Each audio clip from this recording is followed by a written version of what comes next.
Hello, everybody. Hi, how are you? This is Cheryl Abram, and this is my Cyber Training with Epiphany channel.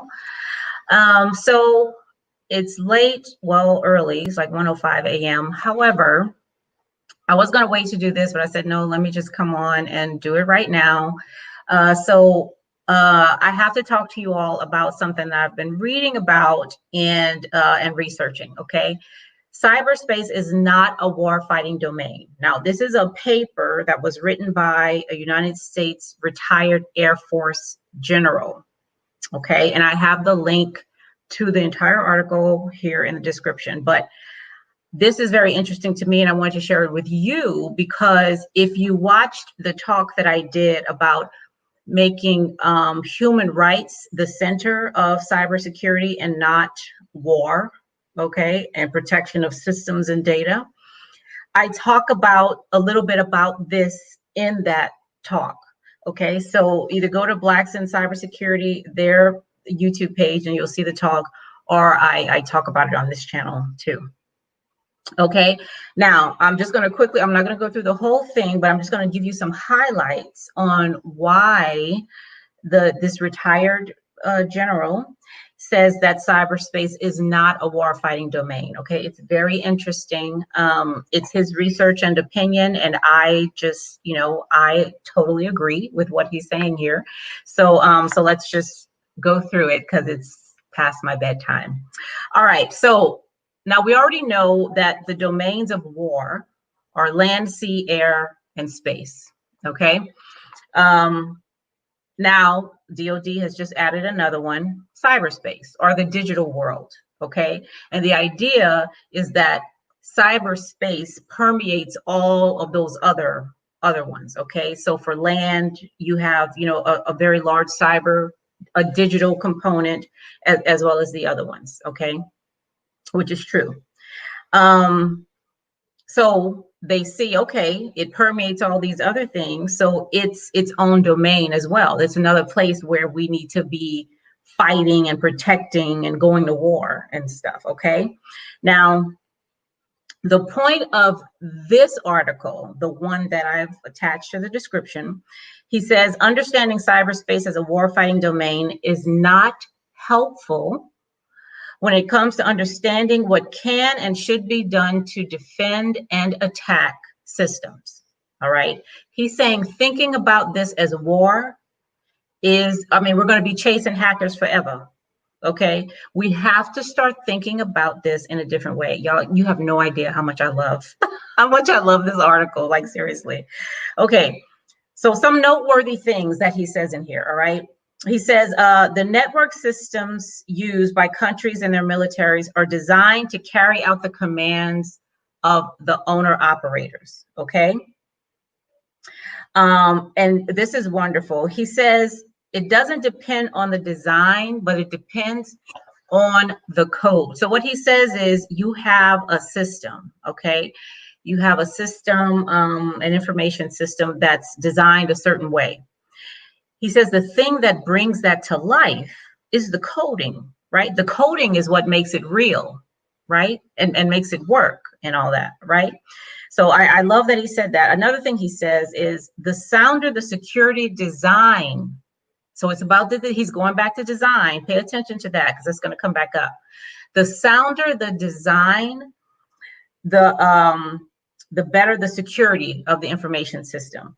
He says the lower it's susceptible to threats, the faster threats can be recognized, the easier they can be thwarted, the less damage and the faster recovery.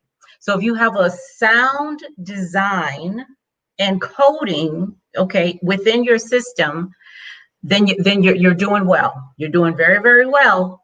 However, he does acknowledge that, listen, there are cracks, even in the most sound systems. You're going to have some cracks. You're going to have some vulnerabilities, okay? And he said, clever hackers are much better than mediocre hackers. However, the skill set here is being able to discover and exploit those cracks in the system, okay? That's the skill set that they have, right? Really being able to look for and find then exploit the vulnerabilities. Is like a truffle hog, okay? You know, truffles are like those, they're fungi, like those mushroom type things under the ground. And they're like 3 feet under the ground, like they're deep. Okay, they're deep in there. Okay, now a truffle hog is what they use to find these things, you know, because hogs, first of all, they have a natural rooting, that they do that naturally. They naturally root around in the ground. And then they say that they feel like the truffles themselves have some kind of, you know, like the same smell or pheromones or something as male pigs, you know, or whatever, which makes it easy for them to find. Okay, so these hackers are like truffle hogs. Okay, they're out there rooting around, you know, doing a very good job, being very skillful at finding vulnerabilities and cracks. Okay, cracks in the systems. All right. So now, why isn't cyberspace a warfighting domain? Let's get to that. Why isn't it? So there's like, what is it, 4 or 5 reasons why he lists it's not. Okay, the first reason is it's man-made. He's saying cyberspace is man-made, unlike the other domains, unlike space, land, sea, and air. Okay, so cyberspace is man-made. That's the first thing. The second one is, because it's man-made, it's malleable, meaning we can change it, right? We made it, so we can change it. And which means that, and you can't do that to land, sea, to, you know, we can't do that. Water is water, space is space, air, you know, air is air. We can't change that stuff, okay? So he said that that's another difference. So this is like, you build a house, okay? And you build a house the way you want to build it. And if you change your mind, look at all them shows on HGTV, okay? You can knock down walls and take out plumbing and build decks, tear the whole thing down, start over again. You can do anything you want to your house, right? He's like, that's like cyberspace, okay? Our space in this digital terrain, it's malleable and we can make it what we want to make it. Now, he does acknowledge that some things in cyberspace are, oh wait, before I get to that. So some of the things that are malleable, right, that you can change. We can say which systems are connected to the outside, what's accessible through systems that are connected, what provisions are made for backup or process validation, how networks are managed, encryption, digital signatures, whether they're used, user administration, authentication. Like there's so many things that are different, okay, for whatever reasons, all right? But the idea is we have enough discretion, okay, to be able to make it what we want our cyberspace, our space in the cyber world to look like, okay? So that's another reason why it's not a war fighting domain, okay? Because you can't do that with water and space. You can't do that with air. You can't, okay? You can't just change it like that, all right? What else does he say? So cyberspace, another reason why it's not a war fighting domain, cyberspace is not a single medium like these other ones, okay? It's multimedia. It consists of multimedia. Mine, yours, theirs, and other people's, okay? And he said each of these contains submedia. Now, there's 2 things. He says the more sophisticated and well-financed the adversary, the more it's going to maintain its own communication links, just like the DoD does. DoD has its own cyberspace area, okay? So he's saying people with you know, a lot of resources and money, they make their own, okay? And on the opposite side, those who are not as well financed, those adversaries who do not have as much money, they're less likely to be able to afford the kind of networking that the United States and other countries have, okay? So that's another thing. It's multimedia. It's not just one way, okay? It depends on your money, your resources, your reason, all that stuff, okay? Which means, now this is important, which means that If I'm going to so-called go to war with you in cyberspace, I have to play on your field because cyberspace is malleable, because it's man-made and we can change it, right? That's like me going to fight you on another planet. You live on another planet. Y'all got a different atmosphere, the temperature, you're closer to the sun. I mean, all kinds of stuff, right? That means I have to adapt to your terrain. All right. That doesn't happen in the regular, in the other war fighting domains, the land, air, sea. Land, air, sea, and space here, you are susceptible to the same laws of physics that I am. Okay. The same ones. Ain't nothing different. All right. So he's saying here, cyberspace is not like that. All right. You can have a totally different atmosphere than I have. Okay. So in order for me to fight you where you are, or vice versa, right? You have to be able to survive in my terrain, right? It's like when we go to outer space, we have to take a canned version of Earth with us when we go to outer space, or we die. You got to take oxygen up there. You have to, take food and all this other kind of stuff. You have to take a canned version of the Earth with you to outer space if you're going to survive. It's the same thing. Well, almost the same thing, right? It can be a different terrain, so we have to be able to adapt, which is not the same for those other warfighting domains. Y'all, I'm telling you, read the whole thing because it is so interesting. It really, really is. Okay, where am I? What else did he say? Oh, this is really interesting too. I love how he talks about,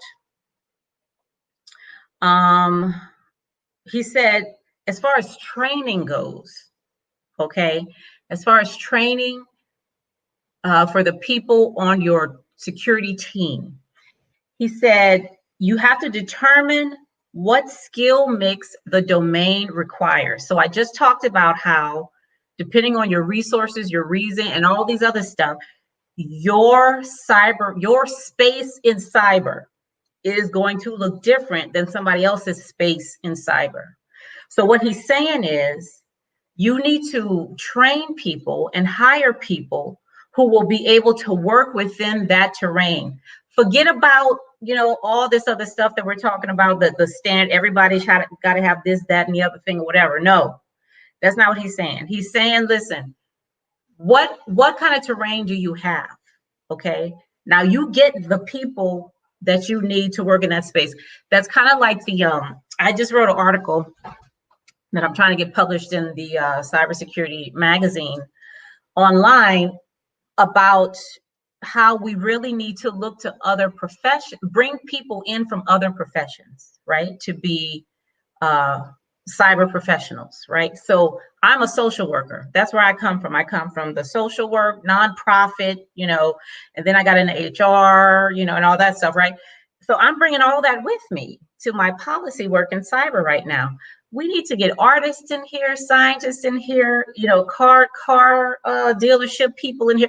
I mean, just as much diversity of thought as we can get, that's going to make a dynamic and amazing team, right? Really. So I'm going to share that with y'all once it's posted in the magazine, but that speaks to what he's saying here. Okay.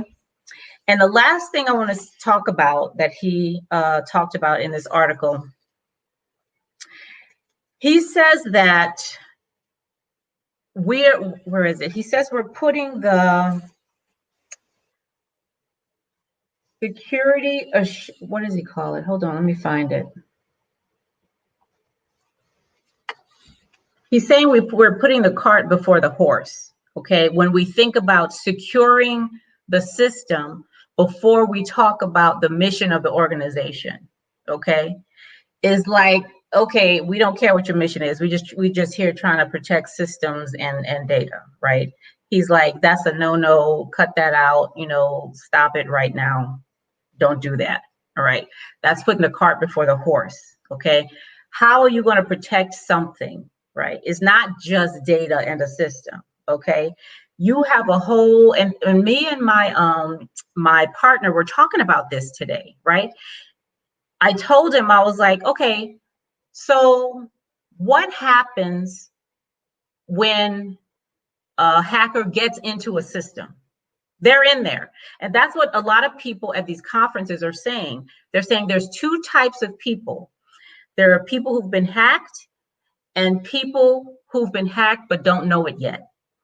So basically everybody is hacked. Okay, somebody's in your system right now is basically what he was saying, especially for businesses, right? Maybe not like personal people, but businesses especially.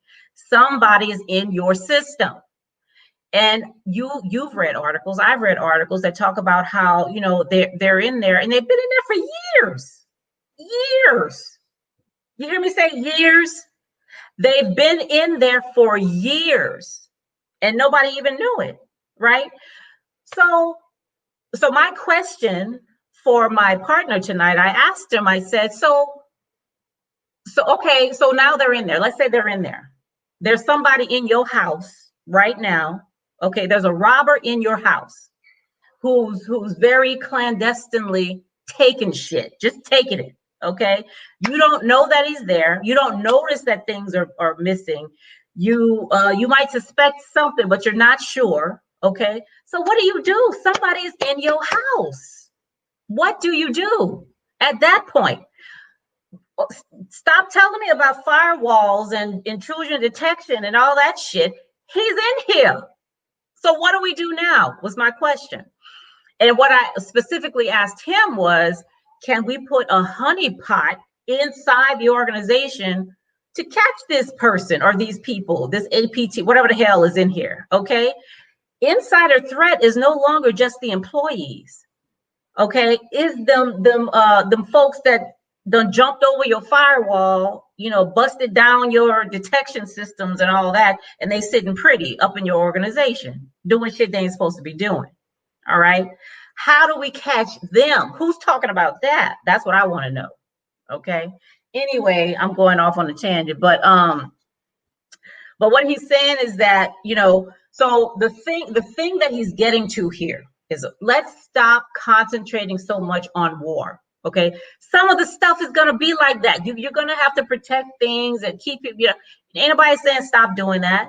But the idea is that he gets at the end of the article, you'll see he starts talking more about the design. So he started talking about the design at the beginning, and in the end, he starts to talk about that more. The problem is not the hacker, right? The problem is the design of the system.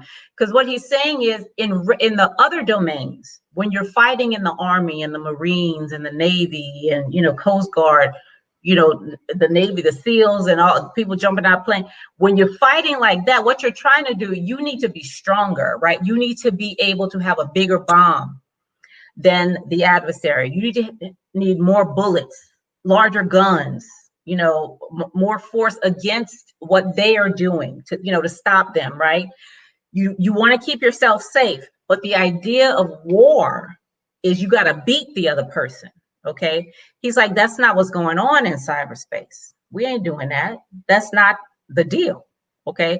The deal in cyber is about having a strong infrastructure, a strong system that can withstand attack. Okay. That can withstand. That's different. It's not about having stronger penetration testers, right? And all this other kind of stuff. It's about them being able to fortify your space in cyber, okay? So that it's nothing's going to be impenetrable. However, just like he listed in this thing before, you're going to be in a much better place if you have a very strong infrastructure. You're going to be able to catch these folks. They ain't going to be sitting pretty up in your shit for 5, 10, 15 years. You not even know, right? They're not, and you know, and when you do find them, you know, you find them quickly, get them the hell out and recover. Okay, if you have a really strong fortified system with the people, you know, that are trained and skilled for your particular terrain. All right. So it's an engineering issue. It's more of an engineering issue than it is of a fighting, you know, and protecting and defense type thing. You understand? So I really, really like his perspective. I have to tell you, it supports all kinds of things that I've been talking about regarding human rights and cybersecurity, right? Okay. Oh, I learned a new word too. He used the word in this article. It's called epiphenomena. I had never seen that, heard that before. Epiphenomena.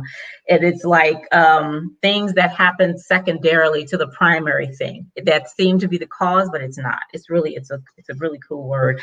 I promised myself I'm going to use it this week in a sentence. Okay. Let's see. Is that it? Yep. So I talked about the engineering. Okay, so he said, so it's engineering, architecture, how the parts fit together in the system, and policy making, how to make intelligent trade-offs between values such as security on one hand and cost and convenience on the other hand. Okay, so those are the things that really need to be emphasized, he's saying here: engineering, architecture, and policy making. That doesn't mean we do away with penetration testers and, you know, white hats and all this other kind of stuff. They're very useful, right? But we have to stop thinking about cyberspace as a place to go to war, right? And start thinking of it more as a place to build and engineer strong systems, okay, and strong decision making. Because when you see today, a lot of the bigger hacks, like the ones really high in the news, like the OPM one, for instance, just one, for instance, the systemic cause, okay, of that was leadership decision. They didn't want to spend no money on nothing. It's in the IG report. Go look at it. It was the decisions of the leaders. It wasn't nobody clicking on no link. Okay. It was them up there, you know, and that's the administrative part. That's the policy making part. So we talk about the logical. We talk about, what's the other one? What the hell is the other one? So you have administrative, logical, and physical. Okay. Security.